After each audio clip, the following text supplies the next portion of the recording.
Welcome to the Laws of Business podcast. Here, we will share the skills you need to make your business a success. Learn about goal setting, productivity, time management, marketing, and much more.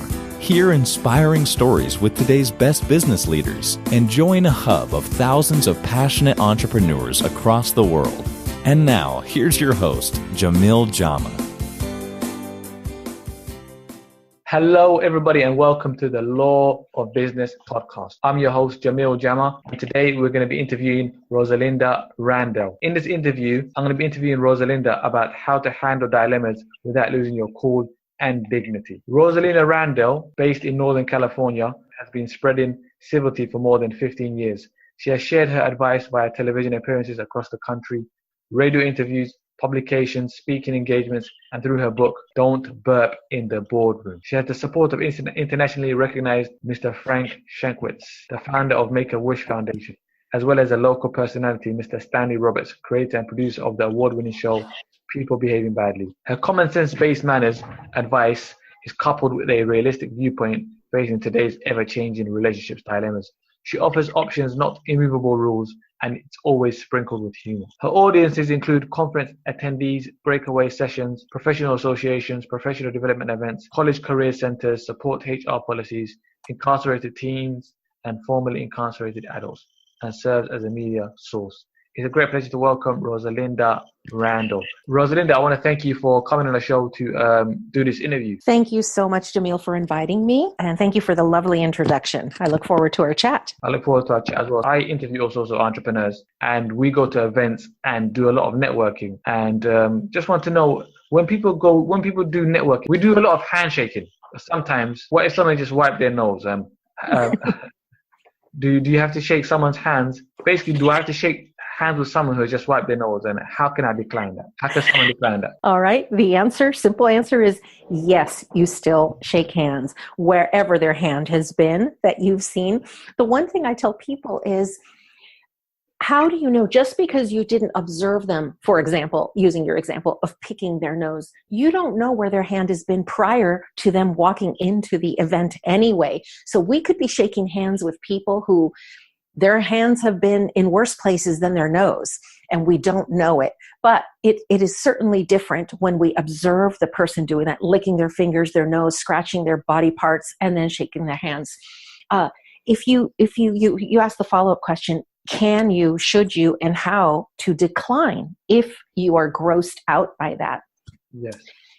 Well, you can say, oh, sorry, I'm not shaking hands. I have a cold. That's a little white lie. However, if that person sees you shake hands with someone else or a third party who approaches your group and you shake their hand, you just told them a little bit about, you put some doubt in their mind as to why would you say that to me, but you're shaking hands with someone else. So you are caught in a lie. And, there are some people who will point blank ask you like, oh, I thought you had a cold. And now it is an even more awkward situation. Shaking hands with someone is a way of acknowledging a person and just a sign of respect, especially in our society and in a business setting. What I tell people, shake someone's hand, even though they have just licked it, and keep your hand to the side. Just make sure you don't grab a cookie or rub your eye or lick your fingers for whatever reason. And as soon as the conversation is over, excuse yourself, go to the restroom and, lather up.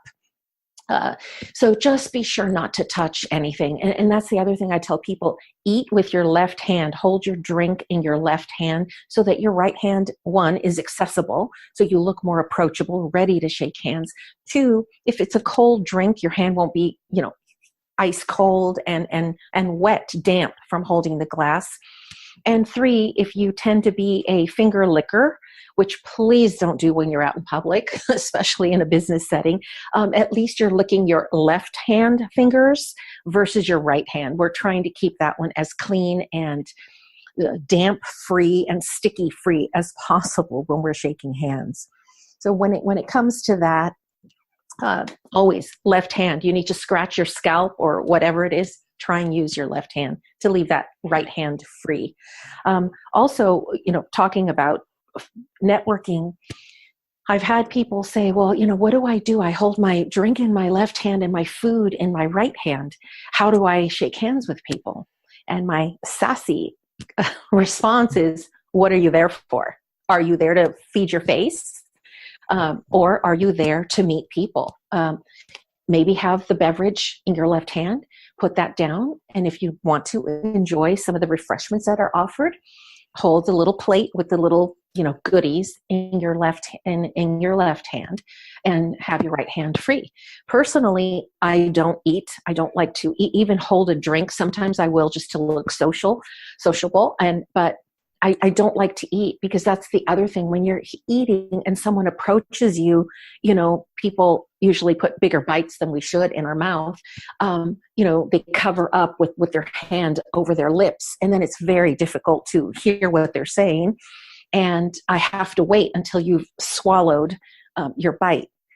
And also then I worry about somebody spitting accidentally. If you're eating and you want to respond to someone, I've had that happen, and that is in happens at networking events, right? Yes. Someone actually was eating while they were talking to me, and a little morsel flew out of their mouth onto my lip, and that was the grossest thing that ever happened to me. So I discreetly wiped it off, kept talking, and so that's one of the big reasons why I don't recommend eating at networking events. Civility and etiquette sounds too formal for today's world. Why should the average person care about it? Well, we care about it, but we may not address it that way or define it that way. But etiquette, civility, social skills, all of those things are needed when we just tune in or go to the store and see people yelling at each other, or how a parent talks to their child, or our leaders tweet and talk to each other. That all is etiquette and civility. Only, as I said, those terms do, as you stated, seem outdated. But the way I describe etiquette what it really is, are the rules that guide our society. And society makes up the rules. I give the example, 20 years ago, there were no cell phone, really etiquette rules of cell phone. But as more and more people got it, and more people infringed on other people's, space, we as a society deemed that we don't like loud public talkers. We don't like people on speakerphone in the cubicle next to us. It's annoying. So there isn't, a group of people somewhere like an Emily Post or anyone sitting there making up these rules. It's really society. So when people say we don't need etiquette and civility, it is too formal. Yes, I think it isn't for everybody everyday life anymore. For example, the finger bowl, even at fine restaurants, it's rare to see a finger bowl, or the 4, 5, 6, 7 forks. It's only on a special occasion that you may attend something like that. So for me, I define it more of a matter of social skills and communicating with others in a respectful and tactful manner. Because, again, everyone complains how rude everybody is.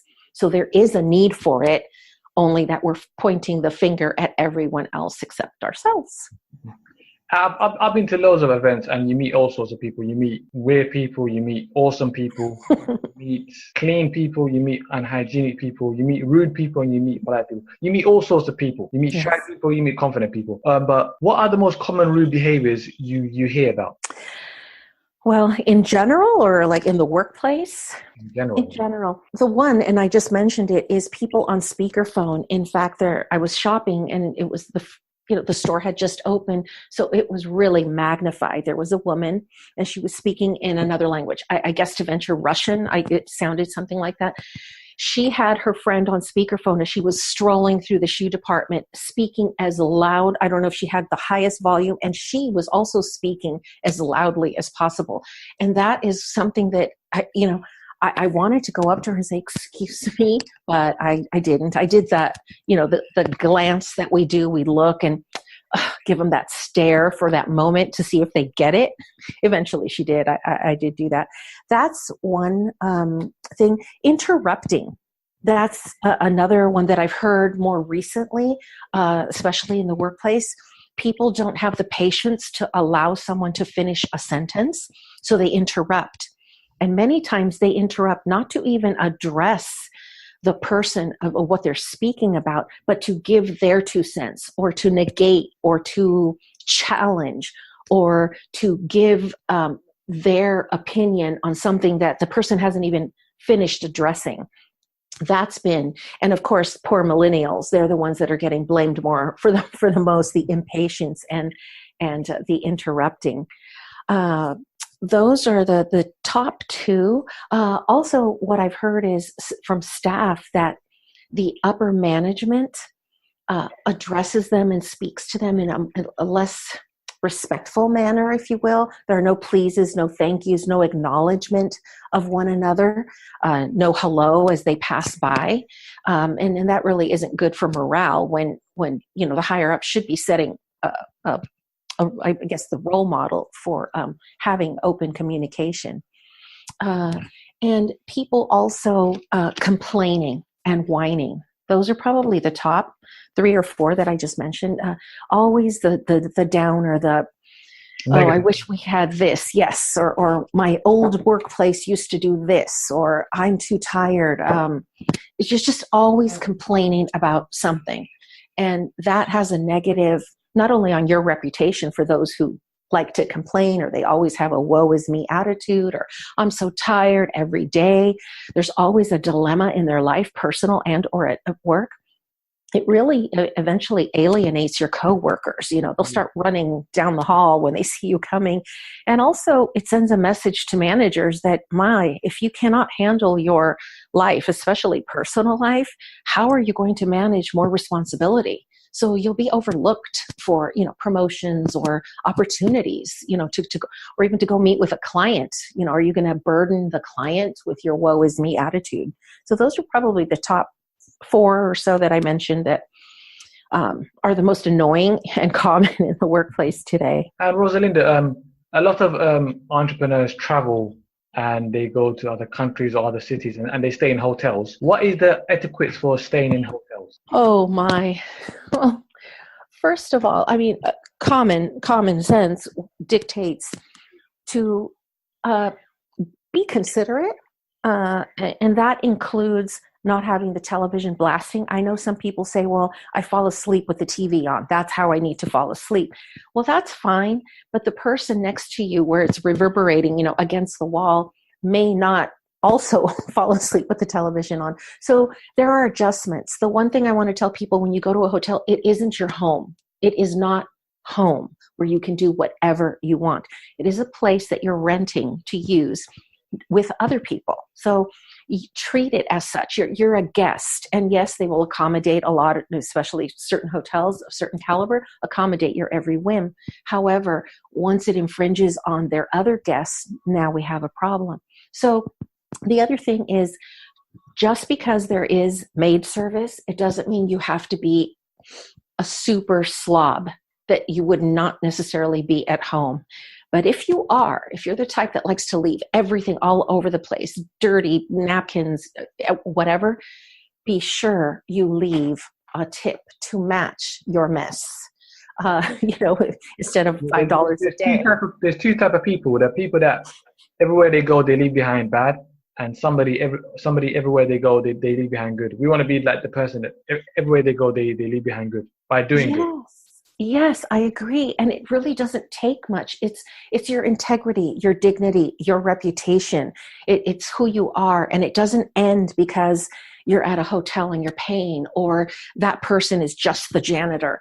Our who we are and our character and our dignity, really we can carry throughout any situation, any location, any time of day.